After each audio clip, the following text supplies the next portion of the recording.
باللہ بسم اللہ الرحمن الرحیم۔ حضرت شبیب بن ابی روح روایت کرتے ہیں کہ آقا علیہ السلام نے صلی صلاۃ الصبح، آقا علیہ السلام نے فجر کی نماز پڑھائی۔ فقرأ الروم، آقا علیہ السلام نے فجر کی نماز میں سورہ روم شریف کی تلاوت کی۔ سورت کا نام ہے سورہ روم، جس میں روم کے حالات کے بارے میں آگاہی دی گئی۔ فالتبس علیہ، آقا علیہ السلام کو سورہ روم پڑھنے میں متشابہ لگ گیا۔ پڑھ سورہ روم رہے تھے، آگے کچھ اور سورت پڑھنی شروع فرما۔ فلما صلی، پس جب آقا علیہ السلام نے نماز مکمل فرما لی، نماز پڑھا لی، تو فرمایا ما بال اقوام یصلون معنا، ان لوگوں کا کیا حال ہوگا جو ہمارے ساتھ نماز پڑھتے ہیں، لا یحسنون الطہورا، اور وہ وضو طہارت صحیح طور پر نہیں کرتے۔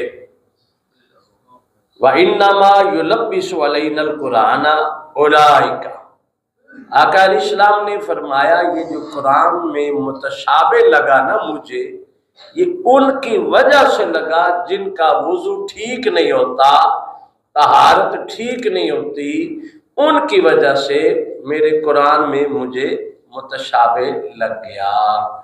حدیث مکمل ہوگی، اور اس حدیث کو امام نسائی نے روایت فرمایا۔ نسائی شریف سیاستہ کی کتاب ہے، اس میں یہ حدیث موجود ہے۔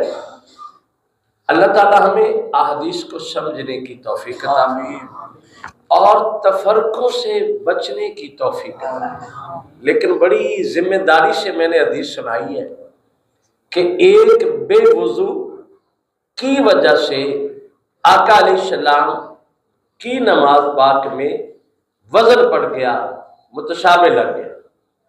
یہاں صاحب مرکات، اس مشکات کی شرح ہے، اور صاحب مرآت، مرکات اور مرآت یہ دونوں مشکات شریف کی شرح ہیں عربی کی۔ انہوں نے یہاں آ کر لکھا کہ دیکھو، ایک منحوس کی نحوست جب امام الانبیاء پر پڑ سکتی ہے تو تم اور میں کس بات کی بولی؟ مجھے یقین ہے سمجھ نہیں آئی بات۔ صاحب مرآت اور صاحب مرآت دونوں یہ اس حدیث کے شرح میں لکھتے ہیں کہ منحوس کی نحوست اگر امام الانبیاء پر اثر انداز ہو سکتی ہے تو آپ اور ہم کس حیثیت میں؟